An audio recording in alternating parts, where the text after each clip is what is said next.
You know, the way that flows is perfect. It gives me a chance to get electrified. So, God bless you all. In the power of the Spirit, may the true word move swiftly from all our ears to all our hearts and to the world around us. Amen. Today's New Testament reading that Terry read is an invitation into the S word. No, I don't mean the four-letter little S word. Actually, a much more difficult one to grapple with. And that's the concept of spirituality. You know, spirituality actually connects to everyday life.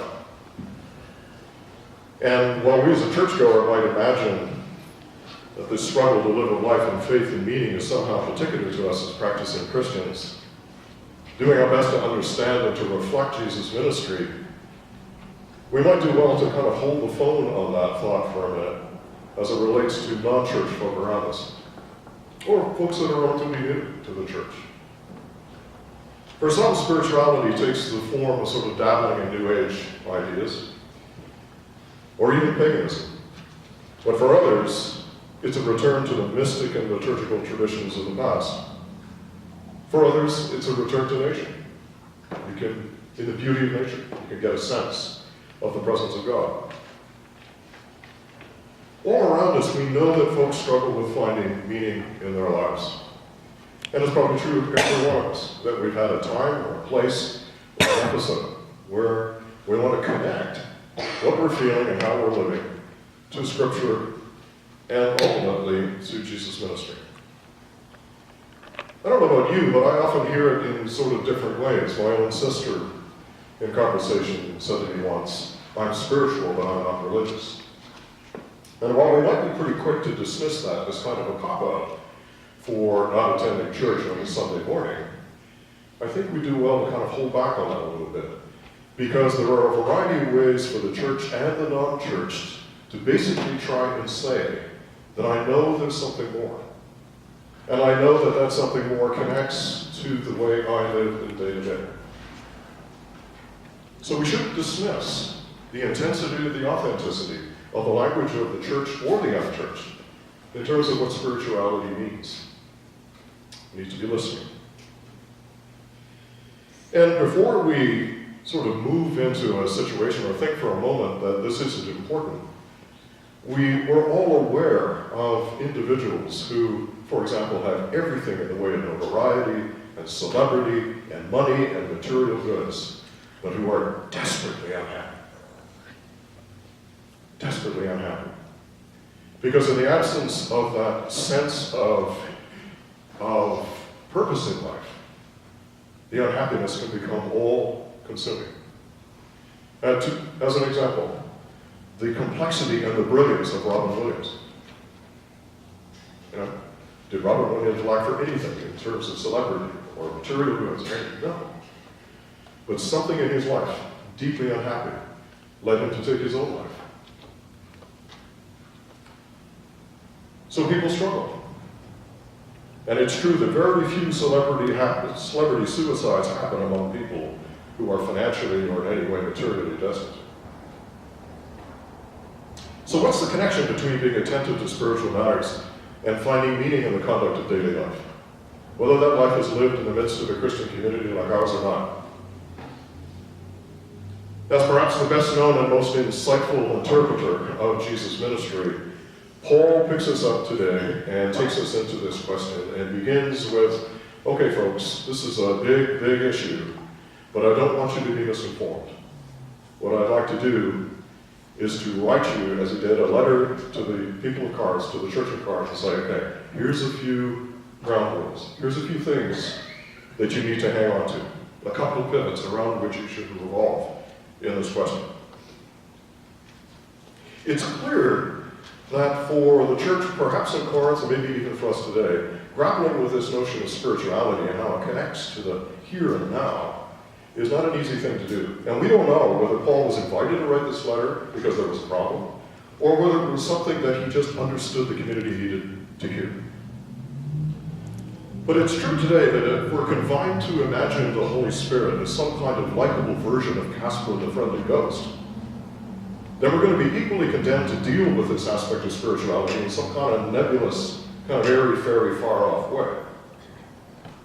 As soon as we talk about the Holy Spirit manifesting itself here and now in tangible ways, about touching lives, speaking to people in terms of their sense of purpose, that's when we tend to get into trouble. And others among the unchurched also sort of look at us with a slightly 45-degree look and furrow brows and try and get an understanding of what we mean when we talk about the Holy Spirit as one of the three aspects of the triune God, of the Godhead. How does that connect to everyday life? And I even suggest that churches are divided over whether tangible manifestation of the Spirit has any place in public worship by the community, particularly if these lead to any kind of internal hierarchy based on who has and who hasn't got the Spirit. In our own Protestant tradition, John Calvin was very clear about that. You are born to either have it or not. I think we've drifted away from those notions over time. And Paul's letter today speaks more directly to contradict that in his own way, by saying that all of us are born in the Spirit, one way or another. The first thing that Paul has to say is the certainty that the Spirit is the part of life of every person who confesses Jesus. If you ever have a moment of thinking about what would Jesus do, who's this Jesus guy, how does the gospel connect to me today, how does it speak to me today, then this is the Spirit working in you. It doesn't matter what your background is, and it doesn't matter if you have some of the fancier gifts that might be going. What matters is your response to hearing the good news that is manifest in Jesus' ministry. And if you grasp that certainty, then the Holy Spirit is working through you. This is an important insurance for any Christian who for any reason feels second class. The faithful in the pews are as much the inheritors of the Spirit as anybody who's called to preach, to speak in tongues, to offer gifts of healing, to lead prayer, or any other professed gift in service to the church. All of us are equal in this regard. I want to remind you that God found Gideon in a hole. He found Joseph in a prison, and he found David in a lion's den. God recruits from the pit, not the pedestal. Second, the Holy Spirit imparts gifts to each of us, talents, and does so not as some kind of roving stepchild independent of the other two aspects of the Godhead. Rather, gifts, services, and activities, and everything that we do in the name of God comes from the fullness of God, God's full loving purpose for us. So this connection between gifts and action of the Spirit is not about attributing to the gifts in one particular part of the Godhead. Rather, it reminds us that just as there is diversity in the Godhead, there is diversity in the talents and the gifts that we are given as well. All have their source in God. This is the important thing. Paul uses three different kinds of words for these today. He uses gifts, he uses services, and activities. But all of them point us to an understanding that these gifts of the Spirit include not just the so-called charismatic gifts, but also what we might think about as the more ordinary gifts of teaching, compassion, support, love, changing a nappy when it needs to happen.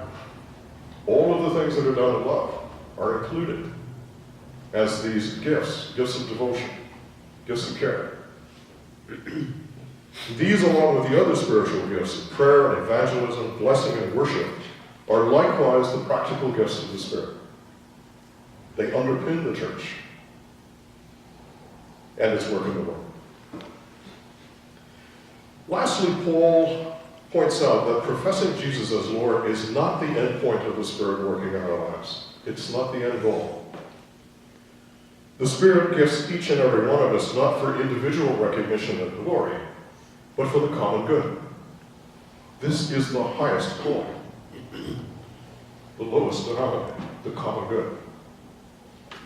So for clergy and other worship leaders, this is a reminder that any gifts that we might have, publicly affirmed by our congregations or not, are not ours to wield, and they're not ours to own.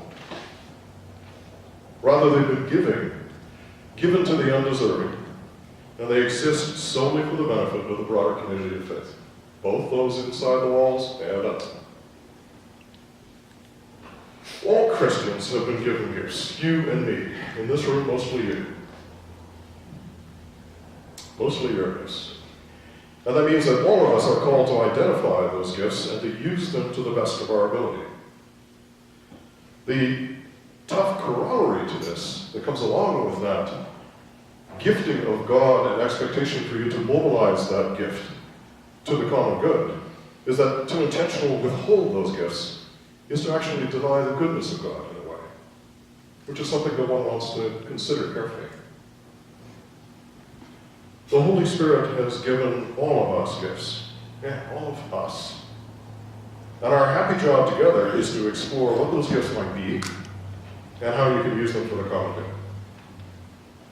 And I don't know about you, but that's a delightful thing that happens each and every week when I get to meet you, talk to you, interact with you, is to get to know those gifts better. All talents, all gifts, whether they're charismatic or pedestrian, are given by the Spirit with all of the wisdom of God. There's wisdom behind the gifts that you have and that you may not, and so on. That's important because in our increasingly individualistic society, we can run the danger of thinking that gifts, whether they're charismatic or otherwise, are things that we as individuals possess, which leads, unfortunately, to notions of elevated individual piety or holiness. That is not the intent of God or the manifestation of the Spirit. In Paul's text today, we're reminded that we've done nothing to deserve whatever talents we've been given. Rather, they've been imparted, and they're certainly not been imparted as merit badges for holiness or signs of special approval from God. Rather, they're given in response to the needs of a community. In a world where all communities struggle with unity and diversity, and our community is no different than any other in that way, Paul's letter addresses one key aspect of the diversity that we see around us. That of the many different gifts exhibited in a community of faith like ours, that diversity can be a source of disunity if it becomes a criteria for determining different ranks in the church, leading to a hierarchy of holiness. But today, Paul's message takes us into a different view of that, a very different and loving view of it. Paul instructs us that we are brought to an understanding that all gifts have a single source in the Spirit. And in that way, those gifts are meant to be identified and to be used as things that unite us as a community of faith and never divide us. So for all of us, and our very many different and varied talents, all of those gifts have one purpose and one purpose alone, and that is for the common good of God's community. Amen.